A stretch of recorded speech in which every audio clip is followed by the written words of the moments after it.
सुप्रभात मित्रों, आप सभी का पूर्णिमा स्टडी चैनल एक कदम साहित्य की ओर में स्वागत है।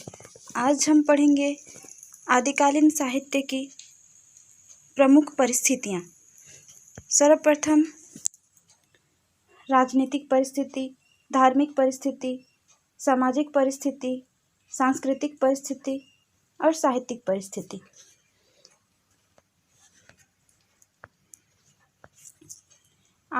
जैसा कि हम जानते हैं, आदिकाल का समय 1350 से 1375 संवत माना जाता है आचार्य शुक्ल के अनुसार।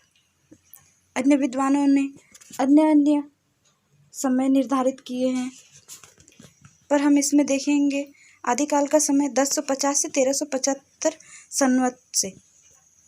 सर्वप्रथम साहित्य इतिहास में आदिकाल के नामकरण के संबंध में विभिन्न विद्वानों में मतभेद है। आदिकाल को अनेक नामों से जाना जाता है।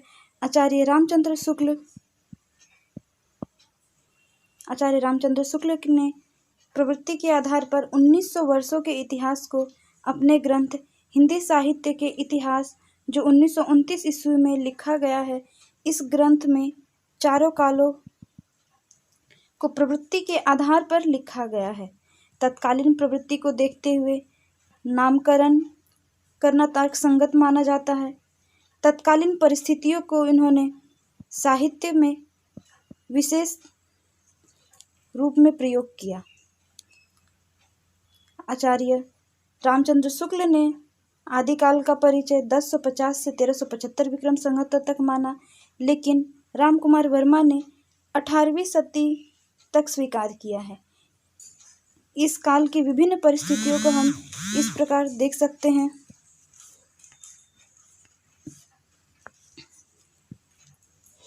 राजनीतिक परिस्थिति में आदिकाल में राजनीतिक परिस्थिति के रूप में देखा जाए तो यह युद्ध और अशांति का काल था। सम्राट हर्षवर्धन की मृत्यु के उपरांत उत्तर भारत खंड खंड राज्यों में विभक्त हो गया था। चौहान और चंदेल वंश के राजपूत राजाओं ने स्वतंत्र राज्य स्थापित करना चाहते थे। इस तरह राजपूत शासकों में परस्पर युद्ध की आशंका बनी रहती थी। फिर 10वीं शताब्दी में मोहम्मद गजनवी और मोहम्मद गौरी ने भारत पर आक्रमण किया।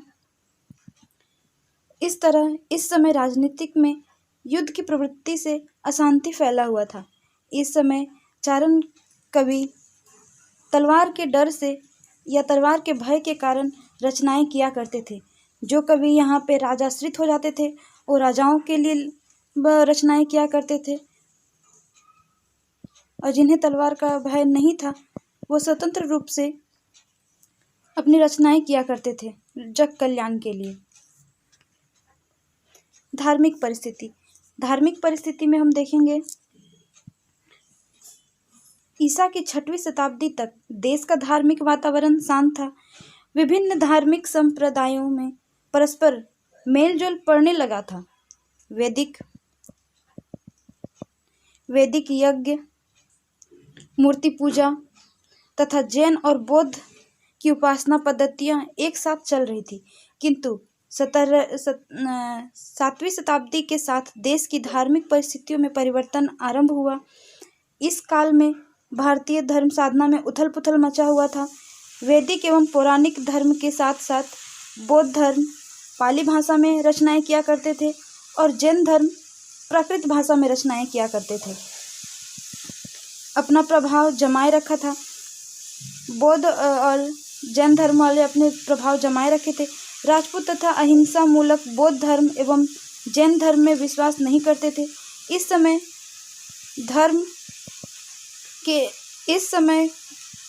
से धर्म के लोग जैन धर्म या बौद्ध धर्म के लोग बौद्ध धर्म के अनुयायी हो चुके थे।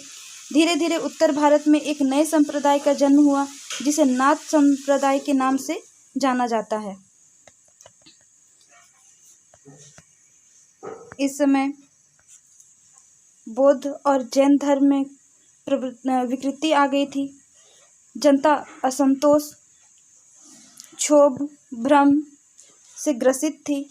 इस तरह आदिकालीन साहित्य में इसी मानसिकता के कारण वीरता और श्रृंगार परत रचनाओं को देखा जाता है। धन्यवाद मित्रों। आगे हम जानेंगे सामाजिक